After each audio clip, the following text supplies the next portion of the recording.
revana malala mpifaliana zontsika miona toy zao anomanantsika ry pentekosta satria tonga amin'ny herinandro fanamasina sika ihainy ten'andriamanitra ary andray afatra tsara amin'izany komba voninahitr'andriamanitra ho aminao aloha zay olona voantso malao amin'andriamanitra raisy voatahiry ho an' jesosy kristy ampitomboana ho anareo ny famondrapo sy ny fiadanana ary fitiavana amen.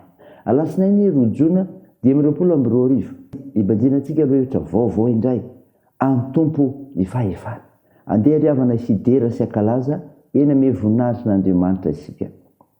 Jehovah ny mpanjaka mitafy voninahitra izy, Jehovah mitafy eny misikina hery izy ary zao rehetra zao nampitoeriny ka tsy hetsika iseza fiandrainanao nampitoerina hatramin'ny fahagola ary tsy raitrizay ianao manandra-peo ndrika Jehovah manandra-peo ndrika mampirondroana ny feony rika mihoatra noho ny rano sady be ny mahery eny mihoatra noho ny ranomasina lehibe. Ny voninahitra Jehovah any amin'ny avo ny teny vavolombelonao dia marina indrindra fa masinana ny miendriky ny tranonao mandritry ny andro maro Jehovah o. Amen.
andeha hivavaka isika.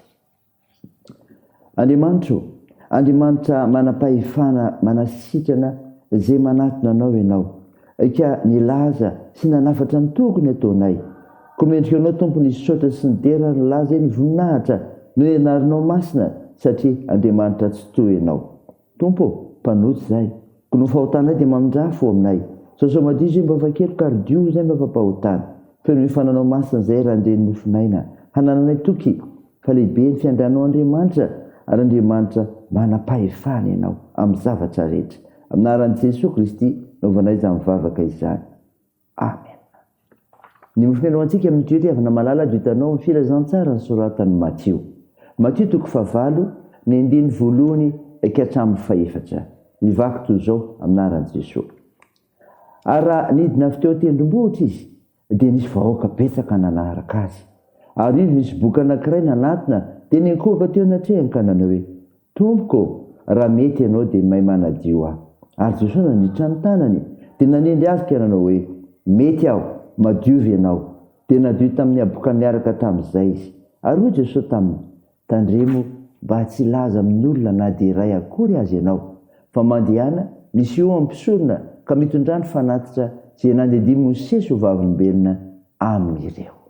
Amen. Ray masino, manamasinanay amin'ny fahamarinana, ny teninao ny fahamarinana.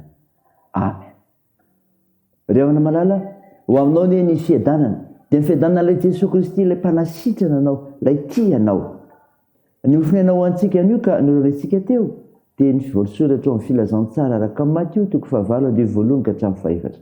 Tantara nanasitrana Jesosy ilay boka, talanjona tamin'ny fampianaran'i Jesosy ny olona satria nampianatra azy ireo tony manana fahefana izy, fa tsy tahaka mpanora-dalàna teo aminy. Izany teny izany no mialoha ity anjara mofonainantsika ity. Izay maneho amintsika ny nanekeny Jesosy anadio, izany hoe anasitrana ilay boka tonga nanatona azy. Voatra avy amin'izany ry havana, fa tena manana fahefana Jesosy Kristy, tena manana fahefana Jesosy Kristy, kanefa manatona ny mila vonjy. Izany ry havana ny voalohany. Ary anidina avy tany tendrombohitra Jesosy, dia nisy vahoaka betsaka nanaraka azy. Hoy ny tantara eto. Ny matoa-teny hoe midina io dia mampiary amintsika ny toe-po feno fanetsetena sy fitiavana nanan'i Jesosy. Fa na dia manana fahefana azy izy, tsy miavonavona, fa izy indray no mandeha manakaiky ny mila vonjy. Manao sika ry havana amin'ny fiarahamonina, midina sa te hisonitra sy asoasona, mantanina mipetraka izany ry havana. Fa ny zava-dehibe anankiray tokoa dia izao ny hoe io Jesosy nidina io rehefa nanatona azy mila vonjy dia izao tena mamonjy tokoa. Ary Jesosy naniditra ny tanany dia nanendry azy ka nanao hoe mety aho, madiovy ianao. Dia nadio tamin'izay ny aboka niaraka tamin'izay.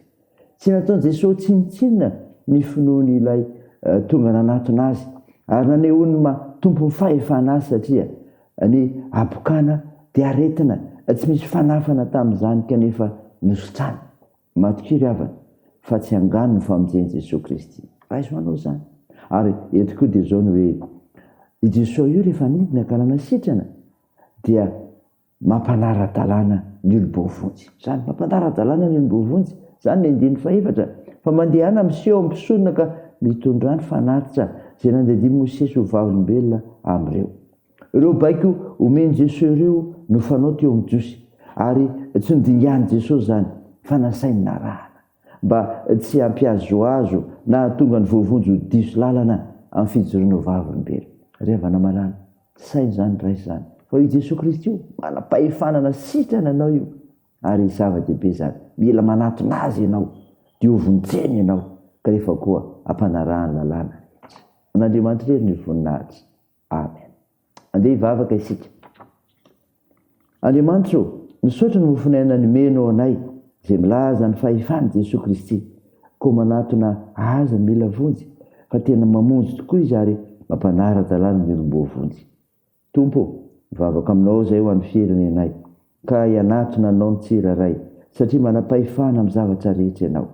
Mivavaka aminao zay ho an'ireo marary, vangio manokana Jesosy ireo, ary anatsotra ny tananao ianao, anaran'aisitra rehetina rehetra ny amin'izay feno fanomasoa, dia toany koa Tompo ny tontolon'ny fahasalamana. Tompo, ampinoinao ireo manamanjo, toanareo marivo zikolona sy ireo sahirana tsinjovinao ry ny mpikatrany da io fiazakazanay ny asa fivelomana ny fikasana ny fianarana ny vavakay dotera minaran' Jesosy Kristy mpamonjy anay sy fanampiandrinay koa ny vavaka manao hoe ranay eo izay ny an-danitra ao masina ny eny anaranao ho tonga ny eny fanjakanao atao any sitraponao ety an-tany ho tahaka ny an-danitra meona an'io izay anina sahaza ao anay ary mamela ny elokay tahaka ny namelanay izay meloka taminay ary aza mitondra anay amin'ny fakapanahy fa manafany amin'ny ratsy fanao ny fanjakana sy ny hery ary ny voninahitra marak'izay amen. Raha safiloanareo nanitsodrana tolotra anao aminaran'i Jesosy Kristy ho anao amin'ny tontolo andro indray. Aza matahotra anao fa momba anao aho. Raha aza merikerika foana fa izao n'Andriamanitra aho. Mampahery anao sady mamonjy anao. Eny mitantana anao tanaka avana amin'ny fahamarinako aho. Ho Jehovah Andriamanitra reo. Amen. Deo n'Andriamanitra ireo ny voninahitra amin'ny anaran'ny Ray sy ny Zanaka ary ny fanahy masina. Amen.